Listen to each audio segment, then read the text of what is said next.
ഓയ് എഴുന്നേക്ക്. കിടങ്ങന്നൂര് ബിവറേജ് എത്തി. ആ അതെ അതെ. ഷെയർ 200 അല്ലേ?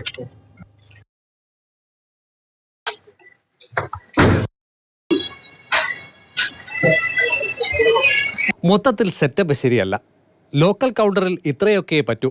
അത്യാവശ്യമുള്ളവൻ വാങ്ങിയാൽ മതിയെന്ന ചിന്തയിലാണ് കാര്യങ്ങളുടെ പോക്ക്. ആവശ്യക്കാരനെ നേർവഴി നിർത്താനാണ് ക്രമീകരണങ്ങൾ. ഉള്ളിലേക്ക് കടന്നാലോ വെളിച്ചക്കുറവ്. പോരാത്തതിന് അലൂമിനിയം ഷീറ്റ് കൊണ്ടുള്ള മറയും. ആകെ സുഖകരമല്ലാത്തതാണ് അന്തരീക്ഷം.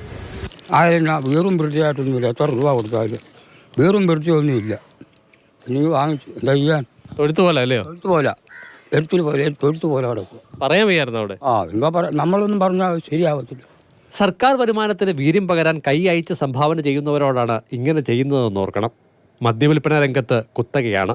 അതിനാൽ വിൽപ്പന കേന്ദ്രങ്ങൾ ഏതവസ്ഥയിലാണെങ്കിലും അത്യാവശ്യക്കാരൻ പണം മുടക്കും. ഇതൊക്കെ കാണുമ്പോൾ പണം മുടക്കി മദ്യം വാങ്ങുന്നവരോട് കോർപ്പറേഷന് തന്നെ ഒരു അവജ്ഞയില്ലേ എന്ന് ആരെങ്കിലും സംശയിച്ചാൽ അവരെ കുറ്റപ്പെടുത്താനാകില്ല. എന്തായാലും ലോക്കൽ കൗണ്ടറുകൾ കാലിത്തൊഴുത്തുകൾക്ക് സമാനമാണ് എന്നത് MD വരെയുള്ള ഉദ്യോഗസ്ഥർക്ക് നേരിട്ടറിയാവുന്നതാണ്. എറണാകുളം ജില്ലയിലെ ബീവറേജുകളിൽ പ്രീമിയം കൗണ്ടറുകൾ ഉൾപ്പെടെ കാര്യമായ മാറ്റമൊന്നും എങ്ങും ഉണ്ടായിട്ടില്ല. കുത്തനെയുള്ള സ്റ്റെപ്പുകൾ കയറി വേണം പെരുമ്പാവൂരിലെ പ്രീമിയം കൗണ്ടറിലേക്ക് എത്താൻ.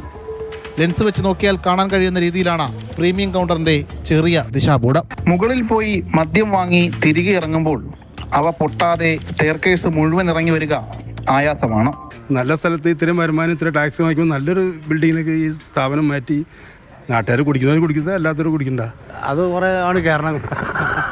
അതിനാകെ കഷ്ടം ഇപ്പറേ കയറണമെങ്കിൽ കോണിപ്പടി കണ്ടമാനം കയറണം. ബിവറേജ് ഇവിടെ ഉള്ളൂ. പെരുമ്പാവൂരിൽ തന്നെ തൊട്ടപ്പുറത്തെ സാധാരണ മദ്യശാലയിലേക്ക് മൂക്ക് പൊത്താതെ നടക്കാൻ പറ്റില്ല.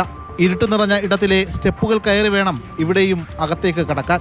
മദ്യവിലയേക്കാൾ ഉപരി ടാക്സ് ഇനത്തിൽ കൂടുതൽ പണം നൽകുന്ന ആളുകൾക്ക് ലഭിക്കേണ്ട സേവനം ഇത്ര മതിയോ? പെരുമ്പാവൂരിലെ ഈ ബീവറേജിലേക്ക് കയറണമെങ്കിൽ ഇരുട്ടത്ത് തപ്പേണ്ട അവസ്ഥയാണ്. പെരുമ്പാവൂരിലെ ബീവറേജ് ഔട്ട്ലെറ്റിന് പുറത്തും മോശം അവസ്ഥയാണുള്ളത്. പരിസരമാകെ മലിനമാണ്. ഇവിടെ ഇരുന്ന പരസ്യ മദ്യപാനവുമുണ്ട്. വിലയേക്കാൾ അധികം നികുതി നൽകിയാണ് ഉപഭോക്താക്കൾ ഔട്ട്ലെറ്റുകളിൽ നിന്നും മദ്യം വാങ്ങുന്നത്.